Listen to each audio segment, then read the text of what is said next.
Assalamualaikum warahmatullahi wabarakatuh. Perkenalkan, nama saya Adibahan Saanura dari kelas 9 Al-Ma'arij, nomor absen 1.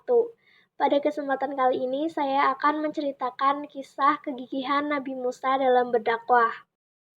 Dalam video kisah Nabi Musa yang telah saya buat, saya bagi menjadi 6 bagian, yaitu masa kecil Nabi Musa, diangkatnya Nabi Musa menjadi Rasul, Nabi Musa mendakwahi Fir'aun, Fir'aun mendapatkan balasan dari Allah, Ibrahim atau pelajaran dari kisah Nabi Musa, dan menghadapi seseorang yang memiliki sifat seperti Fir'aun.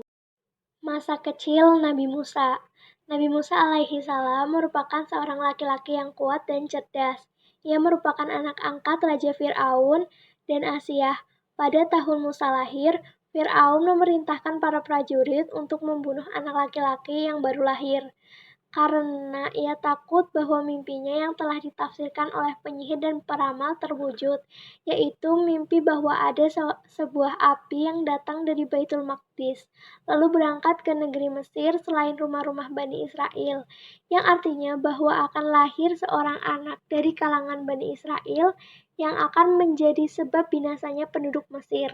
Yukabat, ibu Musa yang mendengar berita itu, menjauhkan Musa jauh dari jangkauan Fir'aun, dan Allah mengilhamkan Yukabat untuk menyusuinya dan meletakkannya ke dalam peti, lalu peti itu ditaruh ke sungai saat tentara Fir'aun datang.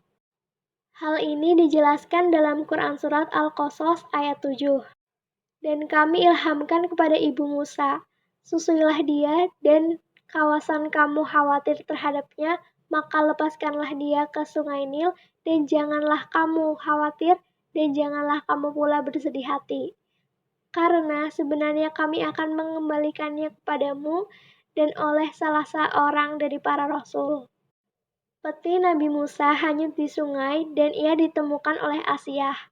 Allah menanamkan dalam hatinya rasa cinta kepada anak itu. Di samping itu Asyah adalah seorang wanita mandul. Lalu ia mengambilnya dan menerapkannya dan bertekad untuk menjaganya dari pembunuhan dan penyembelihan. Lalu ia membawanya ke suaminya dan berkata dengan penuh rasa kasihan, "Ia adalah penyejuk mata hati bagiku dan bagimu. Janganlah kamu membunuhnya. Mudah-mudahan ia bermanfaat kepada kita atau kita ambil ia menjadi anak." Quran Surat Al-Qasas ayat 9. Kemudian Asia mencari ibu susu untuk Musa kecil. Atas kebesaran Allah, Yukabat terpilih menjadi ibu susu Nabi Musa. Dan Nabi Musa dirawat oleh Yukabat dan keluarga aslinya dengan pendidikan yang baik. Sehingga Nabi Musa menjadi sosok yang pemberani, kuat, dan berpendidikan. Diangkatnya Nabi Musa sebagai Rasul. Suatu hari saat Nabi berjalan di kota Memphis dan melihat dua orang bertikai, yang satunya dari golongan Bani Israel dan yang satunya lagi dari penduduk Mesir Kipti yang kafir. Orang dari Bani Israel meminta bantuan kepada Nabi Musa. Kemudian Nabi Musa pun datang dan mencegah orang Mesir itu melakukan kezaliman. Ia pun memukulnya sehingga orang Kipti itu langsung tersungkur ke tanah dan mati. Berita tersebut pun tersebar luas. Orang-orang Mesir tahu bahwa Nabi Musa yang membunuh orang Kipti tersebut. Nabi Musa kemudian pergi menuju ke kota Madian. Di sana dia bertemu dengan Nabi Syuaib alaihi salam dan menikah dengan salah satu anaknya. Setelah 10 tahun di Madian, Nabi Musa dan istrinya meminta izin kepada Nabi Syuaib untuk kembali ke Mesir. Dalam perjalanan menuju Mesir, Nabi Musa melihat sinar yang menyala di Bukit Sinai. Di bukit itulah Nabi Musa pertama kali menerima wahyu dari Allah Subhanahu wa Ta'ala. "Wahai Musa, sungguh aku adalah Allah, Tuhan seluruh alam." Firman Allah dalam surat Al-Qasas ayat 30. Allah juga menunjukkan Nabi Musa pada mukjizatnya yang dapat mengubah tongkat menjadi ular serta dada yang bercahaya. "Masukkanlah tanganmu ke leher bajumu, dia akan keluar putih bercahaya tanpa cacat, dan dekapkanlah kedua tanganmu ke dadamu apabila ketakutan. Itulah 2 mukjizat dari Tuhanmu yang akan engkau pertunjukkan kepada Fir'aun dan para pembesarnya. Surat Al-Qasas ayat 32. Nabi Musa juga mendapatkan tugas untuk memberikan peringatan pada Fir'aun dan pengikutnya. Nabi Musa lalu meminta Allah untuk mengizinkan Nabi Harun saudaranya menemaninya berdakwah karena memiliki tutur kata yang baik. Nabi Musa mendakwahi Fir'aun. Fir'aun merupakan raja yang kejam dan zolim. Fir'aun juga merupakan raja yang sombong dan ia selalu menganggap dirinya Tuhan. Dengan izin Allah, Musa bertemu dengan Harun yang juga diangkat menjadi nabi. Nabi Musa dan Nabi Harun mulai memberi peringatan pada Fir'aun beserta pengikutnya. Nabi Musa menyeru masyarakat Mesir untuk menyembah Allah dan berbuat kebaikan. Aksi Nabi Musa lalu menyulut emosi Fir'aun. Namun, tak ada yang percaya pada Nabi Musa dan mukjizatnya sebagai tanda kekuasaan Allah. Pengikut Fir'aun menyebut mukjizat Nabi Musa hanyalah permainan sihir belaka. Ini hanyalah sihir yang dibuat-buat, dan kami tidak pernah mendengar hal yang seperti ini pada nenek moyang kami dahulu, kata orang-orang kafir. Fir'aun lalu menantang Musa dan Harun melawan ahli-ahli sihir dari kerajaannya. Saat semua ahli sihir berkumpul, Nabi Musa meminta mereka untuk mengeluarkan semua keahlian yang dimilikinya. Mereka melemparkan tongkat yang berubah menjadi ular. Nabi Musa lalu melemparkan tongkat yang dimilikinya. Tongkat itu berubah menjadi ular yang besar yang memakan ular-ular milik ahli sihir itu. Semua ahli sihir lalu tunduk dan mengakui kebenaran Nabi Musa alaihissalam. Namun, Fir'aun tetap saja tak percaya dan semakin marah pada Nabi Musa. Mengapa kamu beriman kepadanya sebelum aku memberi izin kepadamu?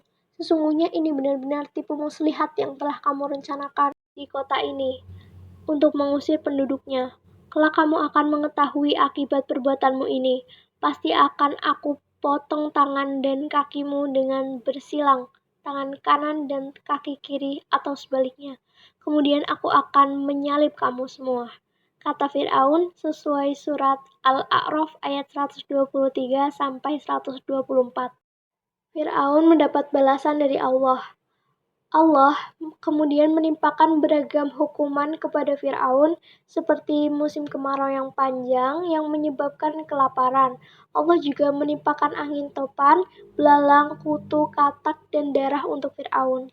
Fir'aun lalu meminta Musa untuk berdoa kepada Allah agar menghilangkan azab tersebut. Namun setelah azab itu dihilangkan, Fir'aun dan pengikutnya tetap tak mau beribadah dan menyembah kepada Allah. Fir'aun justru semakin murka dengan Musa. Ia memerintahkan bala tentaranya untuk menangkap dan membunuh Musa beserta pengikutnya. Musa beserta pengikutnya memutuskan untuk meninggalkan Mesir. Nabi Musa menenangkan pengikutnya bahwa Allah akan selalu menjaga orang beriman. Allah kemudian memerintahkan Musa untuk memukulkan tongkatnya ke air laut. Lalu tongkat itu membelah laut menjadi 2. Nabi Musa dan rombongannya melewati dasar laut yang kering. Fir'aun dan pengikutnya terus mengejar Nabi Musa. Saat Nabi Musa sudah tiba di daratan dan Fir'aun masih di tengah laut, Allah mengembalikan lautan seperti semula. Fir'aun dan prajuritnya tenggelam di dasar laut, maka kami siksa dia Fir'aun dan bala tentaranya, lalu kami lemparkan mereka ke dalam laut. Maka perhatikanlah bagaimana kesudahan orang yang zalim. Surat Al-Qasas ayat 40. Saat Fir'aun hampir tenggelam, ia sempat mengucapkan bahwa dia termasuk orang yang percaya pada Allah. Namun pengakuan di akhir hayat itu sudah tak diterima oleh Allah. Ibrah atau pelajaran yang bisa diambil dari kisah Nabi Musa mendakwahi Fir'aun adalah kesombongan dan ketamakan hanya akan menjauhkan dan membutakan kita dari kebenaran. Semua perbuatan dan ucapan kita pasti akan dipertanggungjawabkan dan dibalas oleh Allah Subhanahu wa Ta'ala, entah di dunia ataupun di akhirat kelak.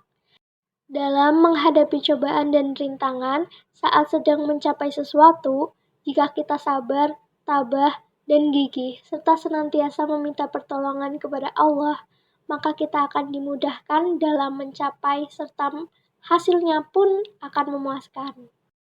Bagaimana cara menghadapi seseorang yang memiliki karakter atau sifat seperti Fir'aun? Caranya, dengan bersikap lemah lembut, bercakap dengan kata-kata yang baik dan lembut, tuntun dan bimbing mereka pelan-pelan, tanpa paksaan, dan tanpa adanya tindakan atau perkataan yang kasar. Terakhir, dan yang penting, doakan mereka semoga Allah membukakan hati dan pikiran mereka, serta senantiasa diberi hidayah dan jalan yang lurus menuju kemudahan. Sekian video kisah kegigihan Nabi Musa dalam mendakwahi Fir'aun. Mohon maaf apabila ada kesalahan kata atau pengucapan kata ataupun intonasi nada ataupun yang lainnya. Mohon maaf yang sebesar-besarnya. Terima kasih. Wassalamualaikum warahmatullahi wabarakatuh.